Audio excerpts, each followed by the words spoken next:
Have you ever had your worth slapped with a price tag so insulting it made your blood boil? Picture this after 9 years of pouring my heart into a small-town hardware store. My boss looked me dead in the eye and said my work was worth 35% less. In that moment, I didn't know whether to laugh at the absurdity, cry for the betrayal, or storm out with a gesture he'd never forget. My name's Stella Bennett. I'm 35. And that day changed everything. Have you ever felt like your effort was invisible to the people who should value it most? Drop your story in the comments, I want to hear it. And if this tale of grit and comeback sparks something in you, hit that subscribe button to catch every twist. This is how I went from a gut punch pay cut to something bigger than I ever imagined. It all started in a dusty office that smelled of stale coffee and ink, where the hum of fluorescent lights felt like a countdown. I'd given nearly a decade to that store, a place where I wasn't just a manager, but the heartbeat of the operation. From 5:30 a.m. openings to late-night inventory checks, I was the one who kept the wheels turning. My team relied on me. Customers trusted me.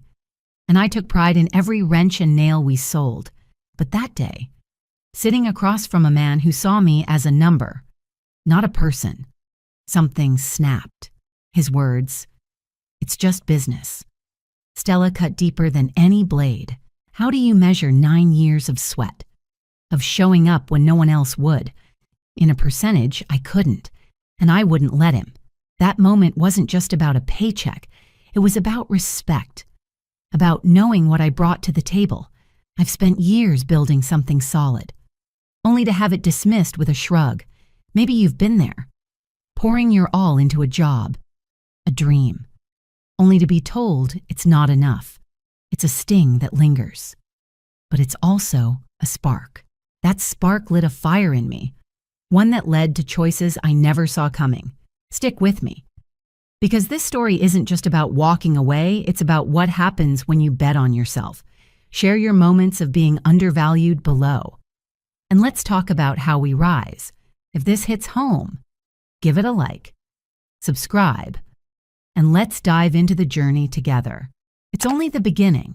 For 9 years, I was the first to flip on the lights at our hardware store in rural Missouri, a place where the scent of pine and motor oil greeted me like an old friend.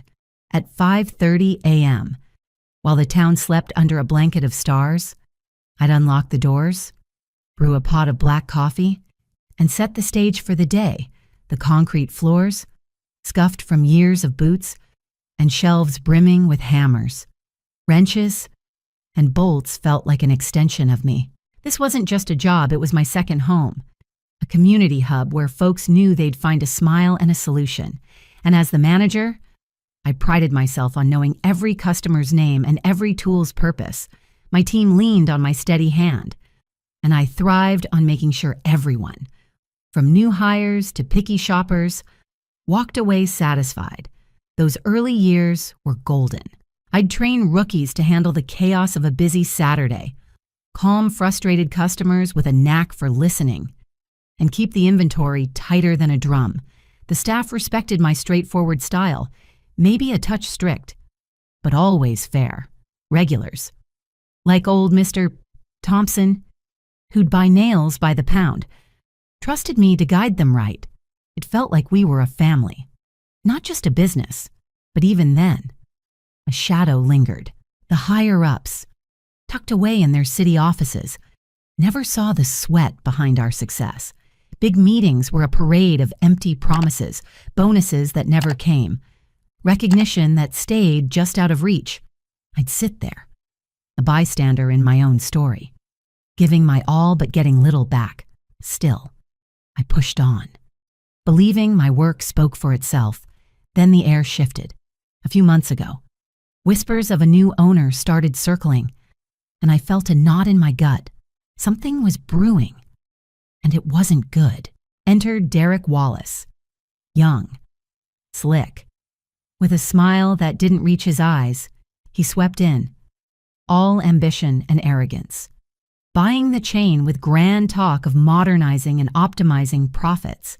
At first, I hoped he'd bring fresh energy, but Derek wasn't like the old owners, who'd chat with us over coffee and care about the team. He saw the store as a machine, and we were just cogs replaceable, expendable.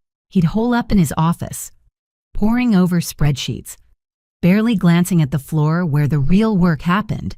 When he did look at us, it was like he was crunching numbers in his head, not seeing people. The store's warmth began to fade. Derek's obsession with cutting costs turned our shelves sparse. Popular tools vanished, leaving customers grumbling. He rolled out new sales targets, impossible to hit, and held endless meetings about efficiency. "We need to trim expenses," he'd say, his voice sharp as a blade, as if our little victories, like solving a customer's problem with a grin, meant nothing. The team's morale sank.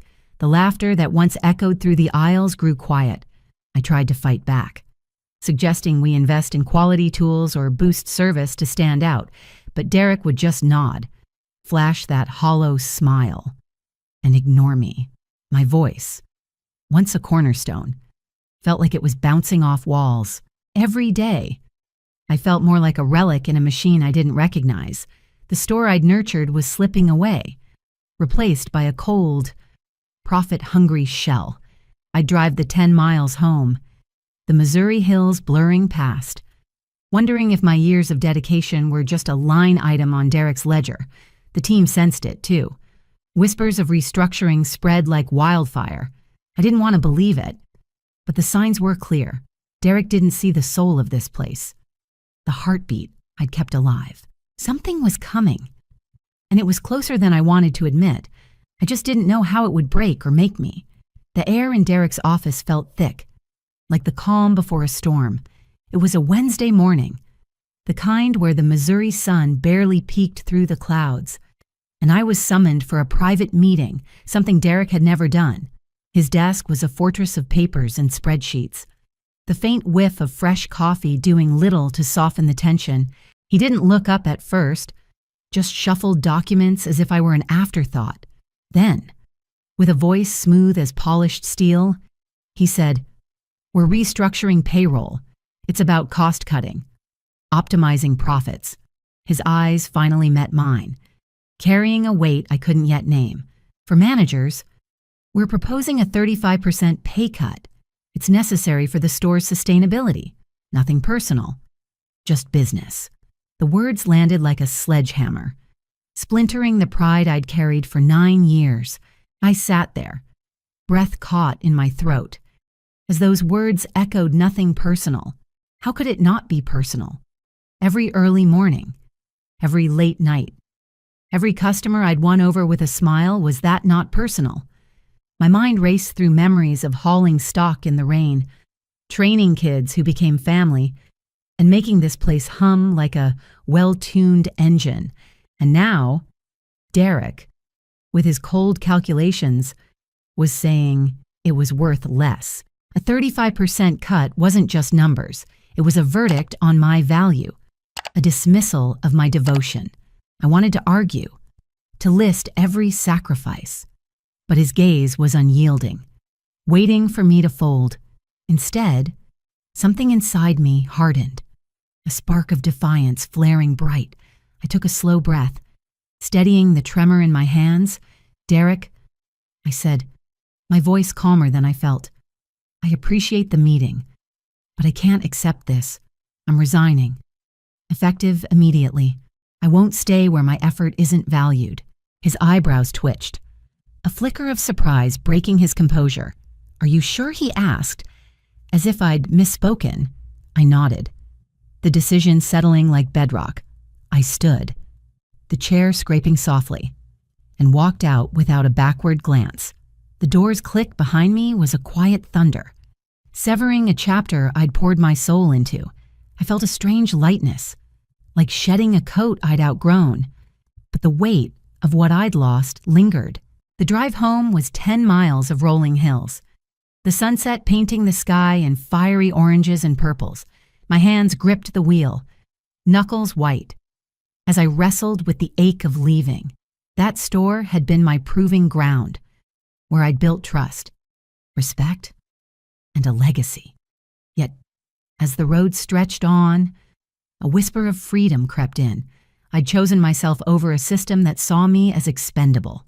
The silence in my car wasn't empty. It was alive with possibility. That night, sleep eluded me, my mind replaying the moment I walked away. Had I been rash? No, I'd been true. If you've ever had to choose your worth over a paycheck, tell me about it in the comments. Your stories fuel mine. So let's keep this fire burning. The days after I left felt like holding my breath. My house, usually a quick stop between shifts, became a quiet cage, the ticking clock mocking my sudden stillness. For years, I'd thrived on the store's rhythm, bustling aisles, ringing phones, the clatter of tools. Now, 3 days later, I wandered my kitchen, brewing coffee I barely drank. Caught between relief and a gnawing void, I'd walked away with my dignity. But what came next? The question hung heavy, unanswered. As I stared out at the Missouri dawn, its soft pinks no match for the uncertainty swirling inside me, then my phone buzzed, shattering the silence. It was James, our stock guy, his voice tight with urgency. Everything's falling apart. He said, "Orders are a mess, suppliers are mad, and we can't keep up. It's chaos without you." His words hit like a revelation. Carla, a senior cashier, called next. Her tone softer, but just as raw. "Customers keep asking for you. They say it's not the same. The service feels hollow now." I listened, heart pounding, as they painted a picture of a store unraveling. The team was lost, groping for the structure I'd built, and customers, folks I'd known for years, felt the absence of my care. It was humbling, a mirror reflecting a truth I hadn't fully seen. I hadn't realized how much I'd held that place together, like mortar in a brick wall. I was the unseen strength, binding the team, the stock, and the service.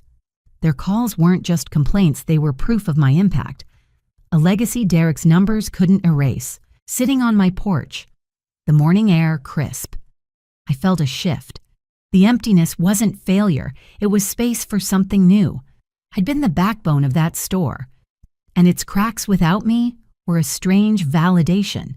If you've ever left a place and learned you were its glue, share that in the comments. It's a bittersweet truth, isn't it? Those calls kept coming, each one a thread tying me to the life I'd left. The store's decline wasn't my burden, but it lit a spark. I wasn't done, I was just beginning. The world beyond those concrete floors was waiting, and I was ready to find my place in it. Hit that like button if this resonates, and subscribe to see where this journey leads. We're not just telling stories here, we're rewriting endings. On the 8th day, as I stirred sugar into my coffee, my phone lit up with a familiar number. It was Janet, a spark of a woman I'd trained years ago, her voice bubbling with purpose. "Meet me at the cafe downtown," she said. "I got something you need to hear." Curiosity tugged me out the door. The Missouri air sharp with promise. At the cozy cafe, all warm wood and clinking mugs, Janet leaned forward, her eyes gleaming. "I'm managing a rival construction store now, and we're opening a new branch. I want you to lead it. You're the best I've ever worked with. And this team needs your fire." Her words were a lifeline, pulling me from the fog of my resignation. A new store, a fresh canvas. Could I rebuild what I'd lost? I said yes before my coffee cooled, the decision igniting a hunger I hadn't felt in weeks. The new store, 15 miles across town, was a blank slate of polished floors and empty shelves, buzzing with potential. I dove in, keys jangling like a promise. Hiring came first, young folks with eager eyes, ready to learn. I taught them not just how to stack bolts or ring up sales, but how to listen, to make every customer feel seen. We crafted a space where service wasn't a transaction, but a connection. Where a farmer buying screws left with a smile, I poured my vision into every detail: neatly arranged tools, handwritten signs, a warmth that invited folks to linger. The team caught my spark, their energy transforming the store into a beacon. Within weeks, the place hummed. Old customers from my previous life trickled in, their faces lighting up with recognition. "This feels right," they'd say, grabbing a hammer or a bag of nails. Word spread through town, drawing new faces daily. Our traffic surged, the register chiming like a victory bell. My team thrived, their pride mirroring mine as we built something extraordinary. Meanwhile, whispers reached me of Derek's store crumbling, sales plummeted, shelves sat bare, and his staff dwindled, some fired, others fleeing a joyless grind. Customers grumbled about jacked-up prices and curt service, switching to us without a backward glance. I didn't gloat, but the irony wasn't lost on me. Then, one crisp morning, Derek walked in. His suit was crisp, but his smile was a flimsy mask. He strolled the aisles, fingers grazing my meticulously stocked shelves, his eyes darting like he was sizing up a rival. At the checkout, he leaned in, voice dripping with false ease. "Nice setup. Business booming." "Huh?" I met his gaze, unflinching. "Doing just fine." "Derek, thanks for stopping by," he pressed, fishing for sales figures. But I cut him off with a line that tasted like justice. "Nothing personal, just business." His jaw tightened, the facade cracking as he left without a word. That moment was a quiet triumph. Proof I'd built something he couldn't touch. Have you ever turned a setback into a win? Share it below. Let's celebrate the comebacks. Like and subscribe to see how this story ends. Weeks later, I parked across from Derek's store, the place I'd once brought to life. The facade, once vibrant with bustling shoppers, now sagged under faded discount signs. Like a tired actor in a failing play, through the glass, I saw employees shuffling, their faces blank. No trace of the laughter we'd shared. Derek was there, pacing, his gestures frantic as he barked at a dwindling staff. He didn't notice me, hidden behind my car window. But I saw it all, the chaos of a dream neglected. A pang of sadness hit. Not for him, but for what could have been if he'd valued people over profit. Yet, as I watched, a calm settled over me. My path was elsewhere, forged in courage and clarity, driving away, the Missouri hills rolling under a twilight sky. I traced the arc of my journey. That pay cut wasn't just an insult, it was a mirror, forcing me to see my worth beyond a paycheck. Every overtime shift, every customer I'd helped, every late-night stock count, they weren't just tasks. They were pieces of a legacy, a testament to my belief in doing work that mattered. Derek's words, "just business," had tried to strip that away, but they only sharpened my resolve. I'd found my strength in the rubble of rejection, building a store that hummed with purpose and a team that felt like family. My value wasn't in what I earned, but in the lives I touched, the trust I earned. To every woman watching, hear this: never settle for less than your worth. Your fire, your grit, your heart, they're priceless. No matter who tries to put a number on them, rise every time the world pushes you down, because your dignity is your power. If you faced a moment where you had to fight for your values, drop it in the comments. I read every one, and your stories light up mine. Hit that like button if this resonates, and subscribe to catch more tales of turning pain into triumph. We're not just surviving, we're rewriting the script. As I settled into my new rhythm, my phone rang one rainy afternoon. Janet's voice crackled with excitement.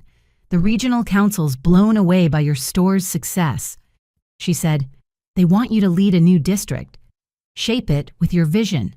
What do you say the offer was a doorway? A chance to stretch my wings wider than I dared dream." I smiled, the rain tapping my window like applause. "I'm in," I said, feeling the road ahead unfurl. Derek could scramble with his promotions, but I was building something bigger, a legacy rooted in respect and heart. The game wasn't over. It was mine to play. Keep sharing your stories, and let's build our comebacks together. See you in the next chapter. as I stood in the glow of my new store's success, the Missouri dusk casting long shadows. I realized the pay cut that shattered me was also my salvation. Derek's cold dismissal taught me a lesson sharper than any spreadsheet. My worth isn't tethered to someone else's valuation. For years, I'd measured my value by the store's rhythm, by the nod of a customer or the hum of a busy day, but I'd let others define its price, walking away, rebuilding. And watching my vision thrive showed me that true value lies in the courage to honor my work. It's in the grit to rise when you're pushed down, the heart to build something meaningful, and the resolve to never let a number dim your fire. That lesson is my compass now, guiding every choice to lead with integrity and heart. If someone tries to undervalue you, remember your impact, your passion, your dignity. They're yours to claim. Don't let anyone tell you otherwise. Share how you've learned your worth in the comments. And let's keep lifting each other. The crystal wine glass slipped from my fingers, shattering into 1,000 glints on the walnut table, its crimson contents bleeding into the pristine cloth. A thin line of blood traced my palm, but the sting was a whisper compared to the icy weight crushing my chest. 24 pairs of eyes.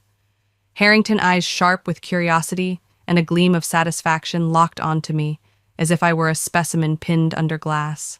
I am Abigail, 34. An artist whose dreams have always been a punchline to my husband's family. This Thanksgiving dinner 10 miles from the city's pulse was no mere gathering. It was an ambush, and the ochre envelope thrown before me held a truth sharper than any shard on that table. The dining room of the Harrington estate, a 5,000-square-foot monument to legacy, gleamed with excess silver candelabras, porcelain plates, and the faint scent of rosemary from the turkey. I sat beside Lindsay, my best friend who'd insisted on joining me tonight, her presence a tether to sanity. Across the table, Brandon, my husband of 6 years, carved the bird with mechanical precision. His jaw tight, Mildred, his mother, presided at the head, her silver hair coiled like a crown, her gaze slicing through me. Julie, Brandon's sister, swirled her wine, her smirk a blade honed over years of jabs at my little art studio. The air was thick with unspoken judgment, and I felt it coil around me, tightening with every clink of cutlery. "What's this?" I asked, my voice steady, despite the tremble in my hand as I reached for the envelope. The room stilled. Brandon's eyes, once warm, now cold as slate met mine. "Divorce papers," he said, his tone flat as if announcing we'd run out of cranberry sauce. A gasp escaped Lindsay, but the Harringtons remained unmoved. Mildred sipped her wine, setting the glass down with a clink that echoed like a gavel. "We thought it gentler to do this with family present." She said each word, a royal decree, her lips curling as if the word gentler were a gift. Julie's smirk widened, and cousins I'd thought neutral exchanged knowing glances. Gentler for whom I wanted to scream, but the words caught in my throat. "You filed for divorce at Thanksgiving dinner." I repeated each syllable, a stone dropping into the silence. Mildred leaned forward, her icy eyes pinning me. "Sweetheart, everyone here knows you were never a fit for this family." Her voice dripped with condescension, and Julie chimed in. "Oh, come on, everyone knows that studio behind the house is just your excuse to avoid a real job." Laughter rippled through the room, sharp and unrestrained, even from those I'd hoped were allies. I searched Brandon's face for a flicker of the man who once carried paint cans to my studio, but he looked away. A stranger in the house we'd shared. "We just want to help you wake up," Mildred added, dabbing her lips with a napkin. "This family needs someone sturdier." Beneath the table, Lindsay's hand found mine, her squeeze a lifeline. My plate, turkey slices, golden rolls, cranberry sauce turned my stomach. Humiliation burned, but something else stirred a spark, long buried. In my purse, tucked away for nearly a year, was a document Brandon had signed. In a drunken haze on our 6th anniversary, the deed to this very house transferred to me. He'd forgotten by morning, but I hadn't. I rose, blood dripping onto the tablecloth, staining its perfection. "You're right," I said, my voice low but steady. "I don't fit with this family. I'm far above your standards." Brandon's head snapped up, his face flushing. What? Mildred's composure faltered. Lindsay, can you take me to the hospital? I asked, turning to my friend whose eyes widened but nodded. My hands bleeding. Oh, and Mildred, wash that tablecloth soon. Blood stains if you leave it like deed transfers. The clatter of forks rang out. What deed transfer? Mildred's voice cracked, her authority slipping. I smiled, cold and small. Happy Thanksgiving. This may be your last meal in this house. I walked out, ignoring Brandon's calls, Julie's gasps, and the toppled chairs. The amber-lit streets blurred as Lindsay drove, but I didn't look back. The spark in me was now aflame, and I would not let it die. The emergency clinic 3 miles from the Harrington estate smelled of antiseptic and quiet resolve. As the doctor stitched the cut on my palm, 6 neat sutures, I barely flinched. The physical pain was nothing compared to the rupture inside me, a wound years in the making now torn open by that Thanksgiving ambush. And in that sterile room lit by harsh fluorescence, I decided I was done, being the quiet wife of the Harringtons. Lindsay sat beside me, her silence a steady anchor, her eyes asking what I'd do next. I didn't answer, but my mind was already tracing a path forward, one painted in bold, unapologetic strokes. At Lindsay's 800-square-foot apartment in the city, I poured myself water, the glass cool against my bandaged hand. The space was warm, cluttered with books, and her knitting projects a stark contrast to the Harringtons' sterile grandeur. Abigail, are you sure about this? Lindsay asked, her voice soft but probing. I opened my phone, pulling up a draft email I'd written months ago to Gloria McDaniel, my attorney, a woman whose sharp mind had unraveled impossible property disputes. Subject property at 118 Willow Creek, I typed. The time has come, and hit send. I've been silent too long, I said, my voice low but firm. Now it's their turn to listen. Lindsay nodded, her smile a quiet affirmation. The next morning, Gloria arrived, her briefcase as formidable as her gaze. In Lindsay's cramped living room, she spread out a thick folder, her fingers flipping to a notarized copy of the deed Brandon had signed. First, we file ownership confirmation at the county office. She said, her tone all business. Then serve the Harringtons with a 30-day eviction notice. I nodded, unblinking, the weight of the moment settling over me like a mantle. The house, that sprawling 5,000-square-foot cage, was legally mine, and I would wield it not as a trophy but as a canvas for something greater. Gloria's plan was a map, and I was ready to follow it. As Gloria left, I stood by Lindsay's window, watching the city pulse below. The cut on my palm throbbed faintly, a reminder of the night before, but it was no longer a wound. It was a mark of survival. I thought of my studio, that 200-square-foot haven behind the estate, where I'd painted through sleepless nights, dreams, dismissed by those who now faced eviction. The Harringtons thought they'd broken me, but they'd only cracked the shell. Inside, I was whole, and I would build something they could never imagine, a sanctuary for art, for truth, for me. The plan was no longer a whisper in my heart. It was a vow, and I would keep it. The bell's chime echoed through the night, a bold declaration slicing the silence of the Harrington estate. I stood at the threshold of the 3-acre property, my long coat swaying in the November chill, papers clutched in my bandaged hand. No longer the diminished wife, I was the owner, and the weight of that truth steadied my pulse. The grand doors, once a barrier to my belonging, now parted at my command. Inside, the family awaited, unaware that the ground beneath them had shifted. The amber glow of their chandeliers would soon illuminate their reckoning, and I was ready to claim what was mine. Brandon answered, his face paling as he saw me, my hair neatly tied back, my gaze unyielding. Abigail, about yesterday. He began, but I cut him off, stepping into the 600-square-foot living room. The air held traces of wood polish and expensive perfume, a facade of control. Mildred sat on a velvet sofa, her posture rigid. Julie perched nearby, her wineglass, frozen mid-sip. Cousins and aunts hovered, their whispers dying as I placed a legal notice on the glass coffee table. You have 30 days to vacate, I said, locking eyes with Mildred. This house has been mine since last year, per the deed. Brandon signed. Mildred's lips parted, her composure fracturing. This is outrageous, she hissed, but her voice wavered.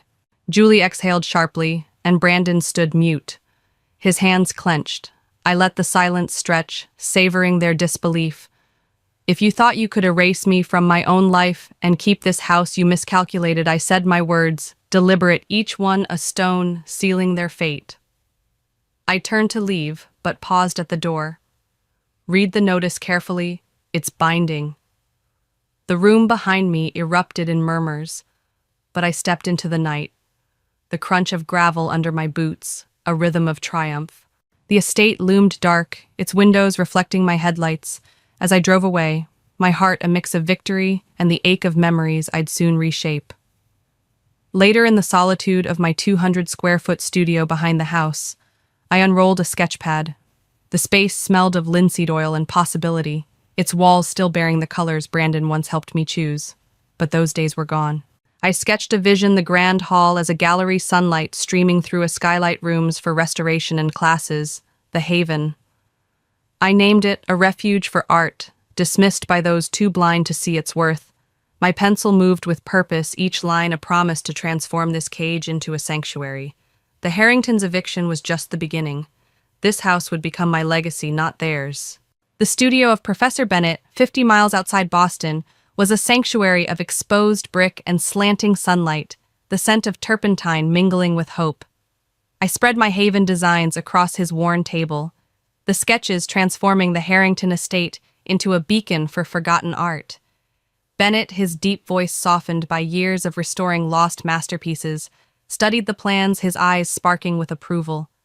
A bold vision, he said, removing his goggles. You're not just rebuilding a house, you're rewriting its soul. His words ignited a fire in me, and I knew this was the moment. The haven would begin to rise from the ashes of my past. Back at the estate, the transformation began with a symphony of hammers and dust.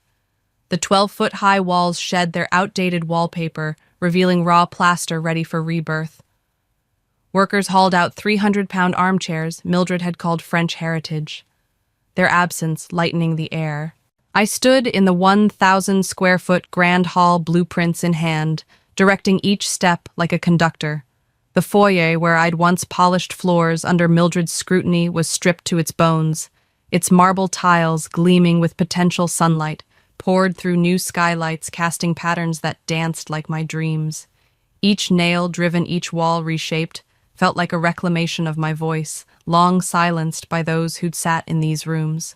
On the 10th day, I drafted a press release, my words sharp and clear. A mansion once bound by rigid tradition will become the haven, a sanctuary for rejected art. I sent it to local papers, art blogs, and collectors, my heart pounding as I hit send. The response was swift, a tide of validation I'd never known. An independent art magazine requested an interview. A Chicago collector offered to fund an exhibit wing. Then an email from the Smithsonian Conservation Center, a place that had rejected me 3 times, proposed a collaboration on my open-access restoration model. I sat in my studio, the 200-square-foot heart of my vision, and let the weight of their recognition settle. The Harringtons had called my art a pastime. Now the world saw it as a movement. As walls rose and rooms took shape, I walked the estate's grounds. The 3-acre expanse no longer a prison, but a canvas. Lindsay joined me one morning carrying coffee, her eyes bright as she surveyed the progress. This could be a real gallery, she said, gesturing to the hall where chandeliers once hung. I nodded, picturing paintings on those walls, each one a story of resilience. Bennett's words echoed, I wasn't just rebuilding a house. The haven was becoming a testament to what could grow from brokenness, its foundations laid not in revenge but in purpose. The estate, once a symbol of my erasure, now stood poised to speak my truth. The gate buzzer pierced the morning stillness, a sharp summons from the world I'd left behind. I glanced at the security monitor, my breath catching at the sight of Brandon Harrington, his overcoat rumpled, standing at the 10-foot-high entrance to my estate. The haven's construction hummed around me, workers sanding beams in the 1,000-square-foot hall, the air thick with sawdust and promise. I'd built this sanctuary from the ruins of his family's scorn, yet here he was, a ghost of my past, demanding an audience. I spoke into the intercom, my voice calm but unyielding. Let him in, Marcus, but only to the outdoor guest area. He doesn't enter the house. The gate clicked open and I steeled myself for what was to come. On the porch, Brandon's eyes were bloodshot, his hands buried in his pockets.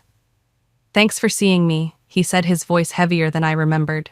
"You have 5 minutes," I replied, arms crossed the winter breeze tugging at my scarf. He swallowed hard.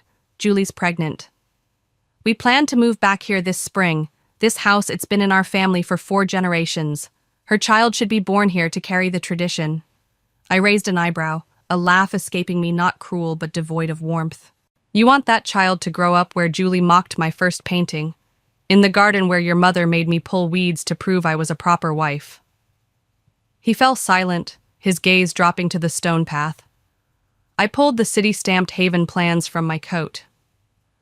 "This is a community art center now funded and set to open next month. Your tradition ends here." That afternoon, as I checked the gallery's new lighting system, my phone buzzed with an unknown number. Mildred's voice cut through sharp. "As ever, I'm requesting a meeting immediately." I smiled faintly. "I'm under no obligation to meet you, Mrs. Harrington." Her tone shifted urgency beneath her command. "You don't understand the consequences. This family has influence. You won't find peace if you dismantle our legacy." My smile hardened. "I'm not dismantling tradition. I'm building a new one rooted in truth, not disdain." I hung up, but the next day she appeared at the gate, her black cashmere coat stark against the iron bars. Marcus stood firm, his voice steady. "Miss Abigail doesn't take unscheduled visitors." Mildred glared into the camera, and I watched her on the monitor. The woman who once ruled this house, now halted by my key. That evening, another call came, this one trembling. "Abigail, I have nowhere else to go," Julie said, her voice cracking. "Brandon's cut me off, my mother's been subpoenaed, and I'm about to give birth. I have no home, no money." Memories flooded back her laughter at my art, her smugness at that dinner, yet her plea was raw for her child. I took a breath, my hands smudged with paint from a restoration sketch. "The 400-square-foot guest house behind the garden is empty. I'll reset the code. You can stay until you find another way." A sob broke through the line, and hours later, Julie arrived. Her canvas bag frayed her face, stripped of its former arrogance. "Thank you," she whispered, eyes red. I led her to the guest house, its lights warm, and paused. "This is for the child who didn't choose this. No one should be defined forever by their mistakes." I turned away, the weight of my choice settling like a quiet tide. When the Harringtons' lawyer emailed offering twice the estate's $2 million value, I replied with one line: "I'm not interested in money. I'm interested in purpose." The Haven was my answer, its walls rising as a testament to resilience, not revenge. The Haven glowed against the winter dusk, its 2,000-square-foot gallery, a constellation of golden lights and exposed brick. I stood behind a backstage curtain, my fingers twisting a napkin, the murmur of guests, reporters, collectors, curators swelling like a tide. The opening night was here, and the mansion, once a fortress of Harrington judgment, now echoed with applause for art once cast aside. My heart pounded not from fear, but from the certainty that I had nothing left to lose. The Haven was my voice, and tonight it would sing. At 8, Sururo. A chime signaled my speech. I stepped to the wooden podium, the spotlight warm on my face. "Thank you for coming," I began, my voice steady. This place was once filled with silence and whispered scorn. Tonight it belongs to stories real, unapologetic. I signaled and staff unveiled. Reclamation, a 10-foot-wide painting of shattered glass and mirrored shards. A flipped dining table at its heart, reflecting pain, anger, and a woman standing tall, paintbrush in hand. "This is dignity," I said. "This is me." The room hushed, then erupted in applause, wave after wave. A Boston Review critic requested an interview. A New York collector whispered to Lindsay, "Name the price for the original." The front door opened, and Mildred entered, her back straight, with Brandon and Julie. Her pregnancy now a gentle curve. I thought this was public. Mildred said, her voice cold. "Everyone's welcome," I replied, stepping forward. "Even those who called art a cheap pastime." Reporters turned cameras. You've disgraced our legacy, she snapped. I gestured to the painting. I told the truth of what I lived. This is my voice, and it's being heard. A curator from the New England Museum of Fine Arts stepped forward. Mrs. Harrington, we're considering this for next year's exhibit, Women and the Voice. Mildred clutched her purse, silent. Julie lowered her head. Brandon retreated. I raised my glass to Lindsay. To the words that broke me now the foundation of something new. Monday, I was in my second-floor office when Lindsay called her voice a whisper. Channel 9 now, the TV blared. Harrington Capital under investigation. $10 million missing Mildred. And Brandon faced suspicion for misusing client funds, including leveraging this estate. My early deed filing had saved the haven from seizure, Gloria confirmed later. Good thing you acted fast, she said. I exhaled watching students set up restoration classes in the 1-acre garden. Weeks later, Mildred arrived, cradling a 3-foot by 2-foot portrait of her mother, its colors faded cracks like spider webs. I forgot it was there, she said quietly. I wronged you, Abigail. When everything fell apart, only honesty remained. I traced a crack on the frame. I'll restore it, but it won't be the same. Those cracks make it precious. She looked puzzled. The past needs acknowledgement, then rebuilding with grace, I added. She paused, then said, I'd like to work here, cleaning notes, anything to live better. I handed her a file. Start Monday. You'll train on records, and this painting's restoration begins next week. Be involved. Gratitude flickered in her eyes, a spark where frost once lay. Julie settled into the guest house, enrolling in a 20-hour restoration course. Her son Isaac arrived one afternoon, his blue eyes gentle. Francisco and I worked on Mildred's portrait Sunset, gilding the studio. You've changed this place, he said, brushing away varnish and its people. I smiled, watching apprentices, some from top schools, others dropouts, treat each crack as a memory. In restoration, we learn to reimagine life, I said. Francisco nodded. What was broken becomes more beautiful. In the garden, a spring breeze carried lavender's scent. Julie pushed Isaac's stroller. Mildred jotted notes, and the boy slept dreaming of a world untouched by pain. The haven, once a crucible of pressure, was now a healing canvas, its imperfect lines honest and meaningful. I wasn't just an artist, but a keeper of memories, giving them life in the gentlest way. As I sketched for the spring exhibition, rebuilding from ashes, I knew the cracks in my story had built something stronger, a legacy of light woven from the shards of my past.